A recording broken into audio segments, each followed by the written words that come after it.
동의서 해준 일이 없어. 달라는 날도 일부 동의를 해줬다고 일부. 네. 공청회 주민들하고 진짜 비하를 나눈 공청회는 한 번도 안 했고 일방적인 설명회만 했지. 그래서 내가 뭐라 하는 거예요.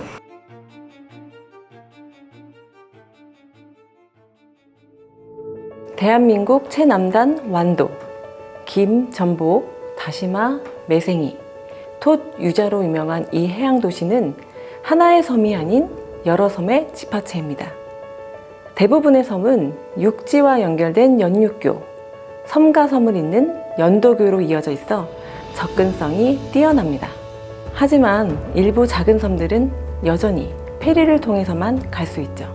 그 중에서도 특별한 섬이 있습니다. 조용하고 평화롭다 해서 평일도라 불리우는 섬인데요. 평일도는 그 모양부터가 특별합니다. 바닷속 불가사리처럼 생겼는데 이 독특한 형태 덕분에 자연스럽게 만들어진 많은 수산업, 특히 양식업의 천혜의 조건을 제공합니다. 연중 잔잔한 파도와 태평양에서 공급되는 풍부한 영양분, 이런 조건 덕분에 완도는 국내 다시마 총 생산량의 70%를 차지하고 있습니다. 그리고 그중 70%가 바로 이 평일도에서 생산됩니다. 국내 다시마의 절반가량이 이 작은 섬에서 나오는 셈이죠.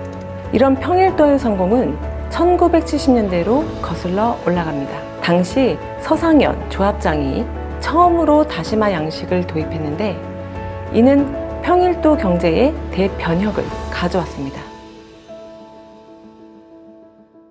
유일하게 우리나라 농수산물 외화 획득에서 중요한 역할을 하고 있는 것이 바로 이곳에서 생산되는 김, 다시마, 톳, 우리나라 수출 품목으로 아주 효자 품목이었습니다. 우리나라 반도체라든가 다른 공업이 발달되기 전에 우리나라에서 유일하게 수출품이 이곳에서 생산되는 김하고 톳하고 다시마였습니다. 미역하고.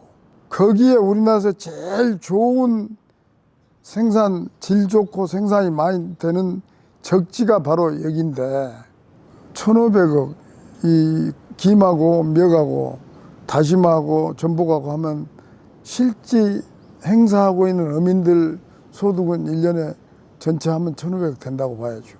여기 어민들이 평균 연소득이 적게 한 사람들이 한 1억, 많이 한 사람들이 진짜는 아주 많이, 어딘가는 이 앞에 섬, 저 소랑 저기는 이 옆에 동네하고는 한 2억에서 3억 갑니다. 70년대부터 다시마 양식으로 한 사람이 연간 수억 원을 벌 수 있었다고 하니 그야말로 보물섬이 된 것이죠. 평일도 주민들은 오랜 전통을 바탕으로 한 다시마 양식 기술을 보유하고 있습니다. 원래 차가운 바다에서 자라는 김과 다시마를 이곳 따뜻한 바다에서도 잘 키워내는 기술인데요. 마치 유전자에 새겨진 것처럼 대대로 이어져 내려온 양식의 비법이 있는 듯합니다. 다시마 어장터가 이곳하고 저곳이 있죠. 여기 앞에요. 우도 앞에. DNA가 조상 때부터 내려온 물러받은 DNA가 여기 사람들이 많이 배우고 알아서가 아니라 경험에 의해서 많이 압니다. 우리나라의 양식 기술이 우리 이 금일 사람들이 제일 발달된 사람이에요. 양식 기술로, 해조류 양식 기술. 우리나라 개발을, 개척을 거의 여기 사람들이 가서 있습니다. 면적 19제곱킬로미터, 인구 약 3,000명의 이 작은 섬에는 놀랍게도 초등학교 2개, 중학교 1개, 고등학교 1개가 있습니다. 전체 학생 수가 230명에 달하죠. 이는 평일도에 젊은 가정이 많다는 뜻입니다. 실제로 최근 수년간 평일도로 이주해온 30, 40대 젊은 세대가 500여 명에 달한다고 합니다. 지방 대도시에서 젊은 층 인구가 유출되는 것과는 정반대의 현상이 일어나고 있는 것이죠. 왜 그럴까요? 답은 간단합니다. 일자리와 높은 소득 때문입니다. 도시에서의 팍팍한 삶 대신 풍요로운 자연과 안정적인 수입을 선택한 것이죠. 저는 대학교 전공을 식품 호텔 조리학과를 전공을 했고요. 그리고 그 길만 한 20년 넘게 이렇게 도시에서 셰프로 있으면서도 오너 셰프로도 있었으며, 원체 태생 자체가 이제 시골에서 살아서 그런지 몰라도 도시에서 뭔가 사는 게 뭔가 치여 있고, 뭐 닭장 안에 뭐 든 닭처럼 뭔가 어느 순간 그런 걸 좀 깨달았어요. 자영업자가 나라에 뭐 세금을 주는 그런 하나의 그런 인력인 것처럼 느껴지는 그런 부분들이 있더라고요.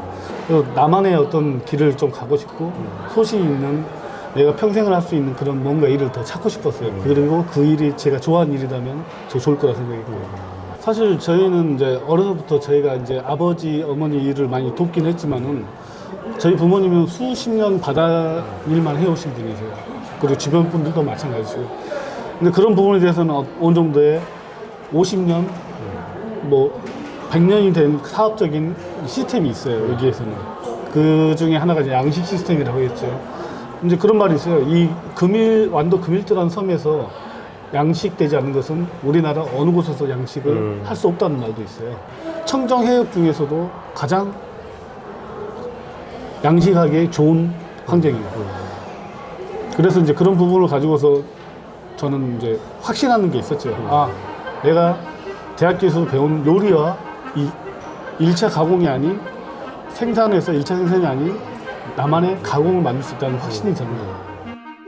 평일도의 성공 스토리는 여기서 끝나지 않습니다. 이제 그 영향력이 세계로 뻗어가고 있습니다. 최근 일본의 해조류 생산량이 급감하면서 세계 해조류 시장은 한국의 차지가 되고 있습니다.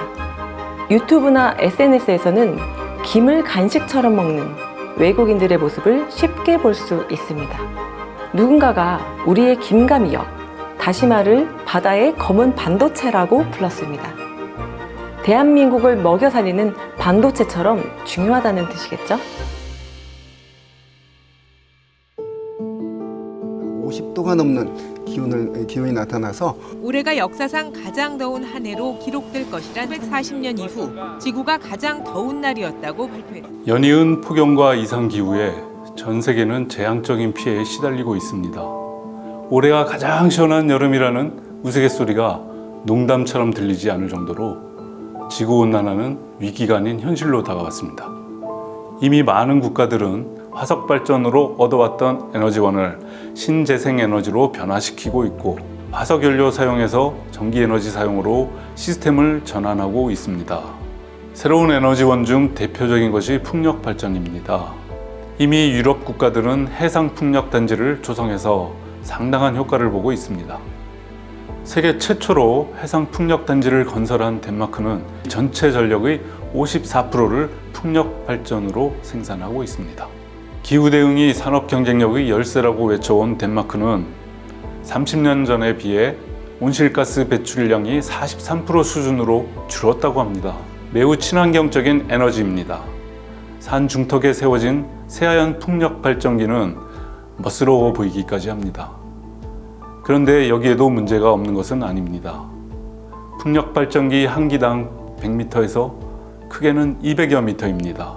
수십 층짜리 고층 빌딩 크기죠. 건설할 수 있는 장소가 제약될 수밖에 없고, 건설 과정에서 환경 피해도 피할 수 없습니다. 또 하나의 문제는 가동 시 발생되는 소음과 진동입니다. 수백 미터짜리 날개가 돌아가며 만들어내는 소음과 진동은 인접 지역의 주민들에게 엄청난 신체적, 정신적 고통을 줍니다. 실제 국내에서도 피해 사례가 보고되고 있고요. 피해 주민들과 발전소 간의 갈등 문제가 법정에까지 가 있습니다. 지금까지 우리나라의 해상 풍력 사업은 민간 사업자에게 맡기고 정부는 인허가를 해주는 방식으로 진행되어 오고 있습니다.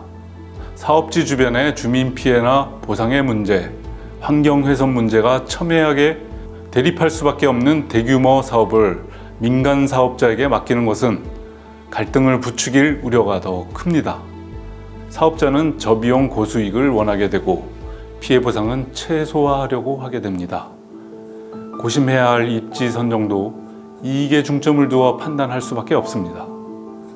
게다가 사업의 인허가를 맡은 지자체가 민간업체와 결탁이라도 하는 경우에는 사업의 감시와 견제를 책임지고 주민의 권익을 보호해야 할 지자체가 오히려 사업자의 편을 들게 되는 상황도 발생할 수 있습니다.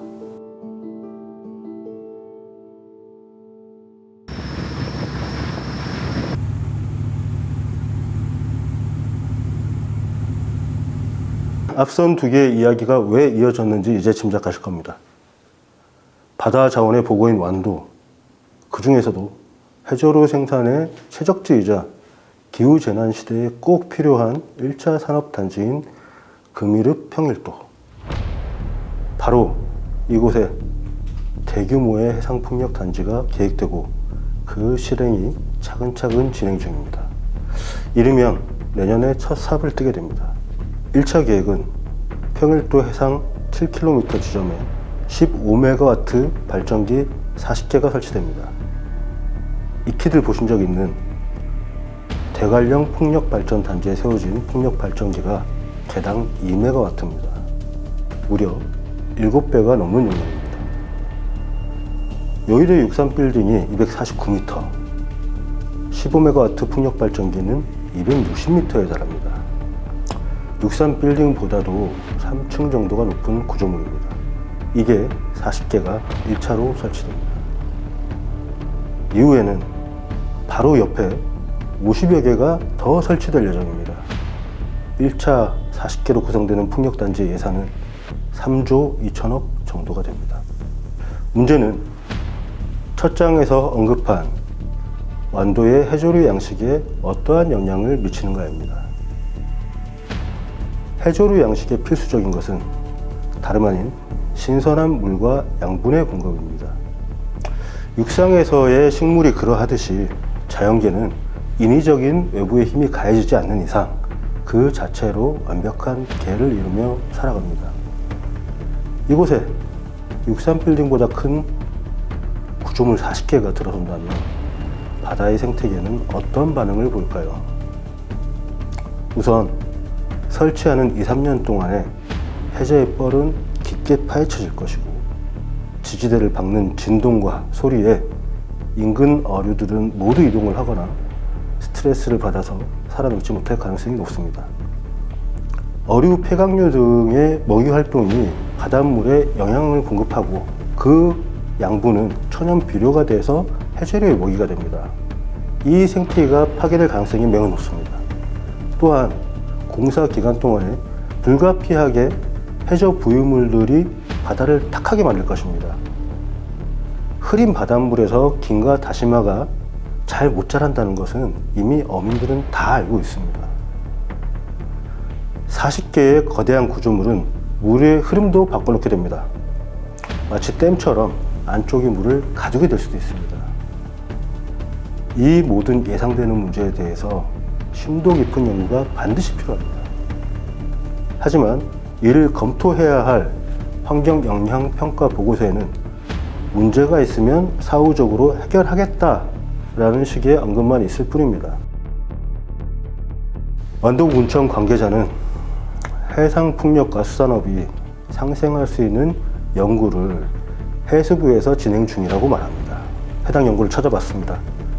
192억 원의 예산을 들여서 군산대학교에서 22년 4월부터 25년 12월까지 연구 용역을 맡고 있는 것이 확인됐습니다.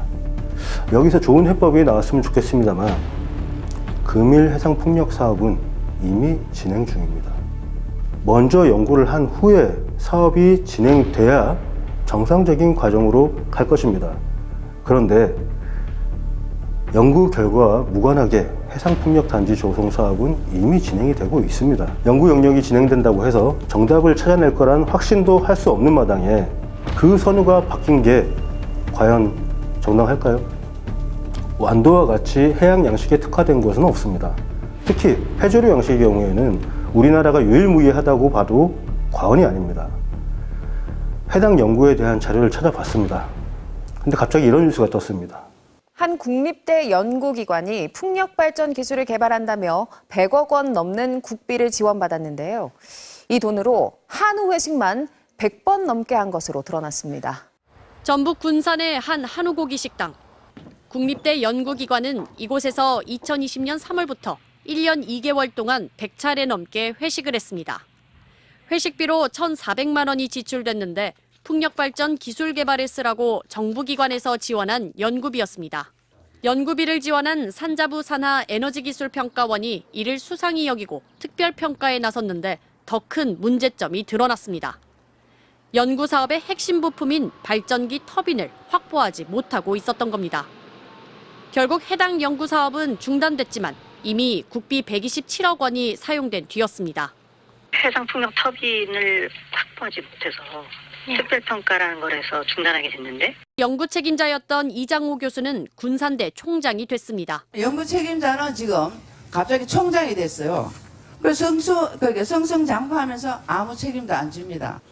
바로 이번 연구 영역을 맡은 군산대의 또 다른 연구팀입니다. 물론 이번 연구에도 같은 일이 벌어질 거라고 믿고 싶지는 않습니다. 취재 과정 중에 또 하나의 제보가 입수되었습니다. 2016년부터 금일 해상풍력 사업 계획이 진행되던 중 2017년에 사업 참여자들 간의 합의각서를 체결했는데 여기에 완도군이 포함되어 있다는 내용입니다. 그래서 해당 자료를 완도군에 정보공개 청구를 했습니다. 하지만 완도군은 비공개 결정을 내립니다.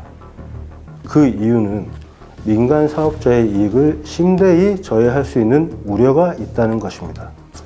다른 경로를 통해서 합의각서를 확보했습니다. 사업의 주체인 남동발전, 그리고 완도군청, 그리고 청해레미콘이라는 지역회사가 참여하고 있다는 것을 확인했습니다. 청해레미콘은 해저 구조물 등을 주로 생산하는 시멘트 제조업체입니다. 그런데 시멘트 제조업체가 왜 이 사업에 참여하고 있을까요? 내용을 보면 역할 분담도 명확하게 하고 있습니다. 남동발전은 개발, 건설, 운영 등을 맡고 청해레미콘은 인허가를 받기 위한 이해관계자, 아마도 주민들이겠죠. 동의서 확보 및 협의 지원 업무를 맡게 됩니다. 그리고 완도군은 인허가, 행정 지원, 주민 수용성을 위한 행정, 민원 업무를 맡는다고 되어 있습니다. 실제로 주민들의 전원을 들어보면 주민들의 해상풍력 반대 플래카드를 군청 관계자들이, 군청 직원들이 나와서 강제 철거했다는 이야기도 있습니다. 물론 군청에서는 본인들이 하지 않았다라고 답을 합니다. 청해레미콘에 대해서는 군청 관계자는 지역 토착업체가 포함되는 것은 일반적인 일이라고 합니다만 레미콘 업체가 주민들 동의서 작업을 하는 게 과연 어떤 이유에서일까요? 절대 이해가 가지 않는 대목입니다. 완도군 관계자는 평일 해상풍력 사업이 민간 사업이라고 못을 받고 있으면서 왜 인허가 협력을 처음부터 약속했을까요? 지자체에서는 주민 이익과 상충될 수 있는 민간 사업에 대해서는 관리 감독을 하는 것이 맞는 역할이 아닐까요? 2017년 합의각서 체결 당시 청해레미콘의 대표이사를 수소문 해서 만났습니다. 여기서 또 하나의 충격적인 이야기를 듣게 됩니다. 당시 본인은 이 합의각서에 서명을 한 적이 없다고 합니다. 심지어 본인의 서명도 아니라고 강변하고 있습니다. 사업의 구체적인 내용조차도 모른다고 합니다. 합의각서 체결 당시의 사진을 봐도 제가 만난 당시 대표이사의 얼굴은 보이질 않습니다. 그러면 이 각서에 서명한 것은 누굽니까? 그리고 남동발전과 완도군수는 도대체 누구와 협약을 맺은 겁니까? 내임이라는 사람은 뭐 제가 알겠습니까만 제가 알고 있는 거는 그 당시 뭐 남동발전입니까? 네, 남동발전. 남동발전하고 이제 우리 회장님 하고 그 전에 뭐 아무 사이였던 모양이죠. 네. 제가 듣는 얘기로 그렇게 해가지고 갑자기 그쪽 사업을 하게 됐다. 그래갖고 이 회사를 그만해야 되겠다. 나한테 한 얘기는 이제 그 당시 있으면서 레미콘으로 MOU를 체결하고 근데 군청에 갈 땐 저는 안 갔어요. 아, 그래요? 빠졌어. 나 모르는 이제 거기서 한 거죠. 협약서는 솔직히 제가 전혀 모르는 내용이에요. 아, 그래요? 아, 그럼 이게 협약서에 이사님 사인이 들어가 있는데? 제 사인이 이건 제 사인이 아니죠. 아, 그래요? 뭐야? 남동발전 송광식 신호처럼 들어갔고 이거는 제 사인은 아닙니다. 네. 그럼 명의만 지금 대표님 명의로 가지고 가서 네, 그런 것 같죠. 예. 그건 잘 모르겠어요. 진짜 제 사인이 아니에요. 제 사인은 이렇게 제가 안자를 쓰거든요. 그건 제 사인이 아니에요. 대대로 어민들의 생산 터전이 되어온 바다에 거대한 구조물이 들어오는 것을 반길 주민은 없을 것입니다. 이를 예상한 남동발전과 신우철 군수는 또 하나의 잘못을 저지릅니다. 사업 설명회 자리에서 터무니없는 약속을 한 겁니다. 섬 주민들의 수건 사업인 연도교 설치를 약속한 것입니다. 해상풍력단지가 들어서면 주민들을 위한 보조금 1,500억 원으로 바로 옆섬과 이어주는 연도교를 건설해 주겠다고 한 것입니다.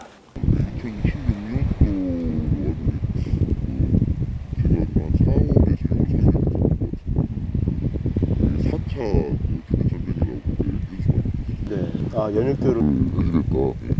그것이 가장 이쪽 주민들 입장에서는 가장 큰 이유였을 거예요. 풍력에 대한 차소입니다. 그날 설명했을 때 제가 봤던 거는 다리를 같이 연결해 준다고 하는 내용이 들어가 있었고요. 그 전에도 이제 이야기들은 나왔던 걸로 아는데 공식적인 자리에서 했던 부분들은 그때가 처음이지 않았을까 싶어요.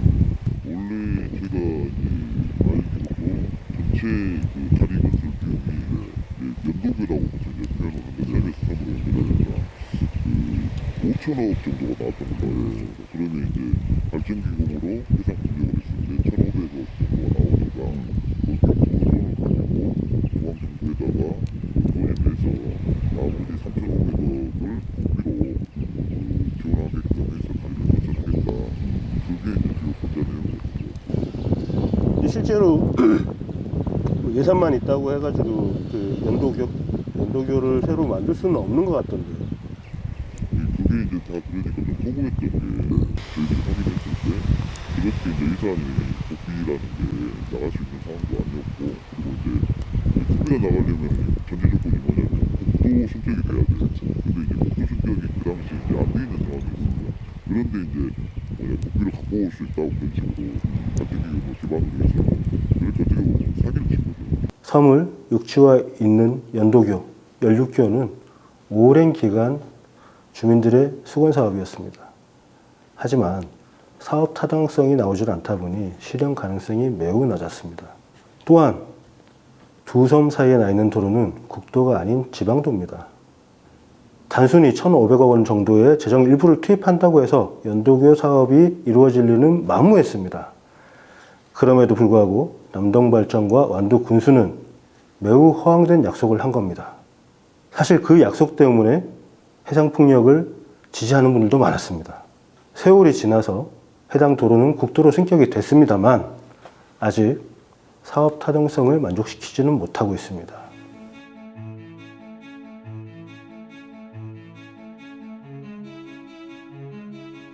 가장 중요한 문제가 남아 있습니다. 해상풍력단지 건설 시 김, 다시마 양식에 어떠한 영향을 미칠까 하는 부분입니다. 그 누구도 현재로서는 명쾌한 답을 주고 있지 못한 상황입니다. 주민들 편에서 해상풍력단지를 바라보고 있는 해상풍력대책위원회의 김용봉 위원장을 만나봤습니다. 그러면 지금 말씀하신 대로 금일 같은 경우는 다른 데랑 다르게 해조류 양식의 그 주업이기 때문에 여기에 대한 그 영향평가가 선행이 돼야지 되는 거잖아요. 그러니까 그게 내가 이제 아까 말하는 것이 앞으로 지금 시공 3년, 시공 후 3년, 5년, 8년 동안에 그것이 환경 영향 조사를 또 해요. 계속. 그때 수산 전문인이 반드시 참여할 수 있도록 해야 된다 그 말이에요. 그래가지고 해조류에 관련해서 이제 다른 데는 지금 다른 해상 풍력이 있는 데는 우리하고 조금 상이하잖아요. 달라. 해조류가 한 데가 없어요. 그러니 그런 사람을 참여하게 만들어서 계속 조사를 하고 해서 잘못됐을 때는 우리가 또 뭐 다시 요구를 하고 잘못된 시정하게 만들고. 근데 그거는 착공하기 전에 그 평가가 들어가야 되지 않을까요? 이분 역시도 문제가 생기면 그때 가서 해결을 하면 된다라는 어떻게 보면 좀 나이브한 그런 답변을 내놓고 있습니다. 완도군청을 찾아가 봤습니다. 완도군청 관계자 역시도 지금 현재 연구를 진행하고 있기 때문에 무언가 해법이 나오지 않을까 이런 막연한 기대만을 밝히고 있습니다. 문제는 이겁니다. 우리가 예상되는 문제가 있을 때는 미리 그 문제를 해결을 해놓고 해결할 방법을 찾아놓고 일을 진행해야 되는 것이 순서가 맞습니다. 어떤 문제가 발생하고 난 다음에 소 잃고 외양간 고치는 듯이 그렇게 해결하겠다는 것은 답이 아니죠. 그리고 이것은 자연 훼손의 문제입니다. 자연을 한번 건드렸을 때 그 전으로 되돌이킨다는 것은 거의 불가능에 가깝습니다. 해결책은 있습니다. 어장과 멀리 떨어진 곳에 해상풍력단지를 조성하는 것인데요. 어장으로 가는 신선한 물길을 막지도 천연 상태 어장을 망치지도 않습니다. 먼바다는 더 안정적인 바람이 불어 해상풍력의 난점인 간헐성 문제도 사라지게 됩니다. 우리는 왜 이렇게 하지 않을까요? 해안선에서 10km도 채 떨어지지 않은 수역에 조성해야 공사비 수천억을 아낄 수 있기 때문입니다. 국가의 이익이 아닌 민간 사업체의 이익을 우선하기 때문입니다. 신재생 에너지 전환의 필요성은 이미 오래전에 대두되었습니다. 기후재난 시대로 접어든 지금 신재생 에너지의 생산량이 바로 국가 산업 경쟁력으로 이어질 만큼 중요한 상황입니다. 한 국가의 에너지 체계를 바꾼다는 것은 대부분의 국가에서는 국가 주도 산업으로 오랜 시간을 들여 장기적 비전으로만 실현 가능합니다. 우리는 이 모든 것을 민간에 맡겨두었습니다. 당연히 개발 과정에서 주민들과의 분쟁, 멀쩡한 농지를 태양광 패널로 뒤덮는 등 눈앞의 이익만 쫓는 상황이 지난 10여 년간 이어져 왔습니다. 정치권의 노력도 절실합니다. 국가가 나서서 입지를 선정하고 주민들을 설득하고 주민과 사업자의 공정한 중재자가 되어야 합니다. 민간의 이익만을 위해서 무분별한 개발이 난립하도록 두어서는 안 됩니다. 해상풍력과 해조류 양식은 마치 달걀과 메추리알을 한 바구니에 담는 것과 같습니다. 여기서 메추리알은 해조류 양식입니다. 이미 자리 잡고 있던 해조류 양식장에 그 인근에 대규모의 해상풍력 단지가 들어선다고 하면 당연히 그 큰 달걀은 메추리알을 깨버리고 말 겁니다. 환경적 이득과 경제적 이득이 서로 상충되어서는 안 됩니다. 해조류 양식은 해조류 양식대로 탄소를 포집하고 그리고 해상풍력 발전은 탄소를 더 이상 내놓지 않고 이 두 가지가 잘 어우러져야만 우리가 기대하는 지구온난화 위기에서 벗어날 수 있고 앞으로도 우리 환경과 산업 발전이 동시에 이루어질 수 있는 두 마리의 토끼를 잡을 수 있는 일이 될 겁니다. 인간이 그 오만함으로 자연을 오랜 기간 망쳐왔습니다. 그리고 그 결과를 우리가 직접 겪고 있습니다. 올해가 가장 시원한 여름일 수 있습니다. 내년은 더 덥고 그 내년은 더 더울 수 있습니다. 인간의 손이 자연에 미칠 때는 매우 조심스러워야 합니다. 그리고 깊은 고민을 해야 합니다. 단순히 누군가의 이득이나 행정적 편의를 위해서 우리 자연이 훼손되어서는 안 됩니다. 감사합니다.